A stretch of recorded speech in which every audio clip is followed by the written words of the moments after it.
Hello guys! Welcome to Philippine Icor Cooking Time. Ngayon, isa na naman na pangkabuhayan ng ating gagawin. At yun ay ang Chinese style chicken feet. Mura na at mas malaki pa ang inyong kikitain. Sa dulo ng ating video, nandun ang ating costing at ang complete set ng ating recipe. So tara na guys, magluto na tayo.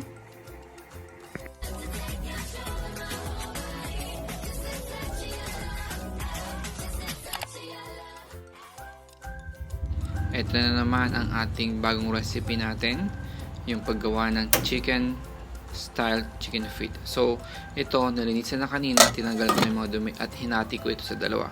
Ngayon, ang gagawin natin is pakakulan natin siya hanggang siya ay lumambot.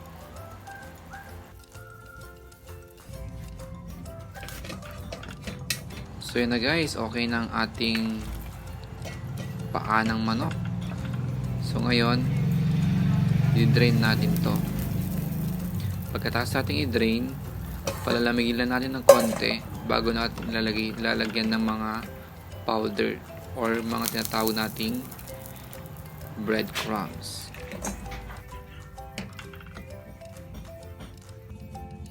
Ngayon guys, budburan natin ito ng white pepper.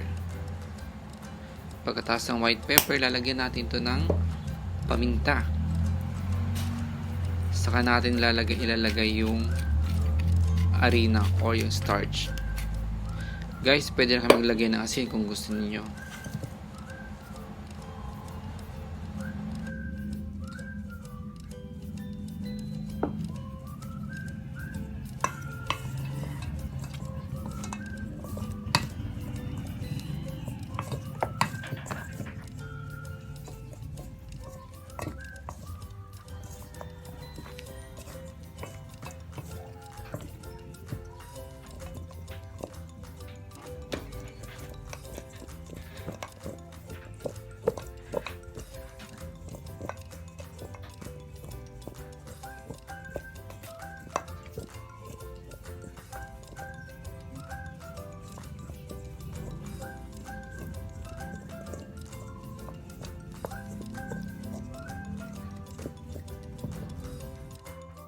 So ngayon guys, ipiprito natin yung paa hanggang kulay nito ay maging golden brown. Huwag natin sunugin dahil magbabagong lasa pag sunog ang ating prito.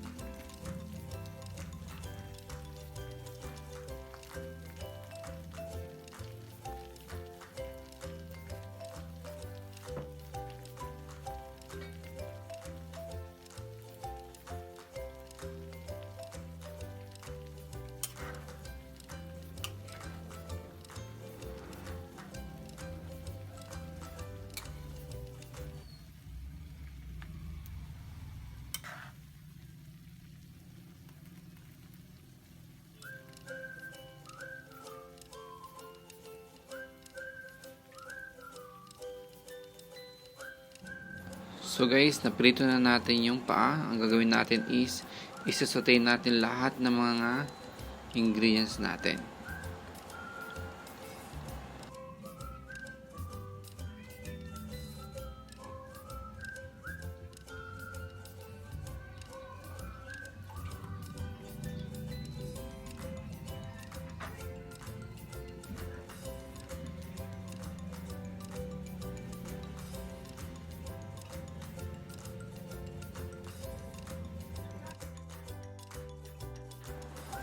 Ayan na guys, so ang gagawin natin is isusutay na natin. Ang una kong ginagawa lagi sa pagluluto ay inuuna ko lagi yung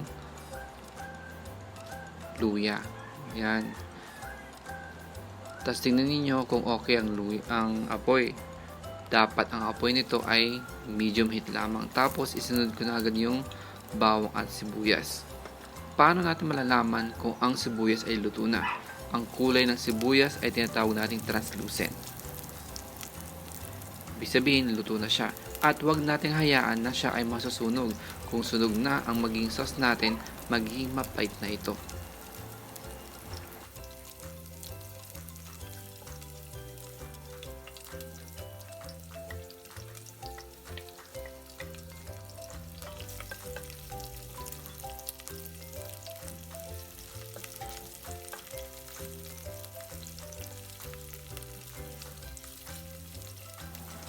So dito guys, nagdagdag lang ako ng 1 tablespoon na butter para magbibigay din siya ng isang aroma sa ating Chinese style chicken feet.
So guys, pag okay na ang ating sauce, ilalagay natin yung paa.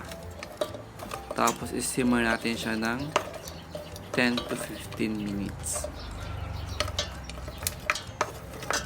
Mas maganda guys kung mayroon kayong steamer, i-steam muna natin siya bago natin ibibigay sa ating customer. Para lalo siyang malambot pa. Kung gusto maging makulay ang paa natin, pwede kang maglagay ng additional 1/8 cup na ketchup, or kung wala man ng ketchup, pwedeng gumamit ng food coloring.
So ganyan na magiging itsura guys ang ating Chinese style chicken feet.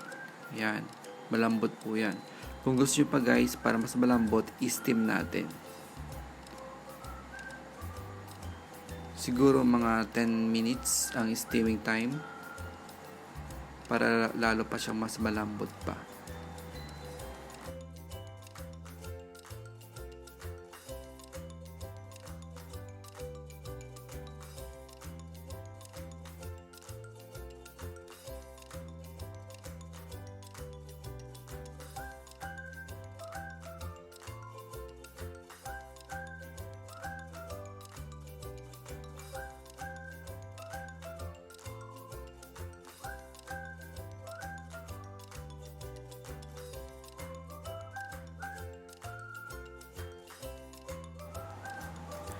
So ito na guys ang ating ingredients. Total na ingredients na nagastos natin ay 90 pesos. So sa isang tub, magkahalaga ito ng 50 pesos. So matotal nito ay nakagawa tayo ng 5. Ibig sabihin, 250 pesos lahat ang ating mabebenta. So guys, ang ating net income ay 160 pesos. Paano nangyari yan?